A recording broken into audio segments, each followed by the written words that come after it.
ह्या दोघी आज ना त्यांचं काय बोलणं चालू आहे चला पुढे सांगते. हाय, वेलकम माय डे. सकाळी ना मी कॅमेरा सेट करायला घेतला डिटॉक्स वॉटरसाठी आणि त्याच्यात लाडूबाईनं अर्ध डिटॉक्स वॉटर फिनिश करून दिलं. आता ते हेल्थसाठी चांगलं आहे म्हणून तिनं पिलं तर त्याला काही नुकसान नाही.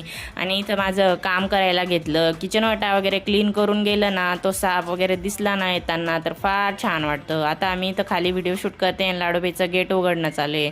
तिच्याकडे लक्ष देता देता व्हिडिओ शूट करून घेतलं. संध्याकाळी मस्त मिसळवर ताव मारणं चालू आहे, कारण हा घरी असला की याला असं चटपटीतच खायला आवडतं. आणि मग सगळ्यांनी मिसळवर ताव मारायला घेतला आणि ह्या दोघी बोलत होत्या की आजी म्हणे मिसळ कशी झाली, वाव वाव असं बोलणं चालू होतं त्यांचं. आणि ही ना फक्त मटकीच्या पाण्यात पाव डुबवून खात होती आणि तरी ती वाव छान झाली असं म्हणत होती. मग काय सगळ्यांनी मिसळ खाऊन पटकन चहा पेली आणि माझ्या पप्पांना रोज एक फ्रूट्स आणतात. मग काय टरबूज मस्त खाऊन घेतलं आणि टरबूज खाताना ना छान वाटतं, पण नंतर इतकं पोट भरल्यासारखं वाटतं ना की काहीच खाऊ वाटत नाही. येताना मंडीत आलो. मंडीत आता पार्किंगला बऱ्यापैकी जागा भेटायला लागली, कारण खाली मंडी भरायला लागली. मी आता बुक रीड करते, तुम्ही फॉलो करून घ्या. चला भेटूया नेक्स्ट.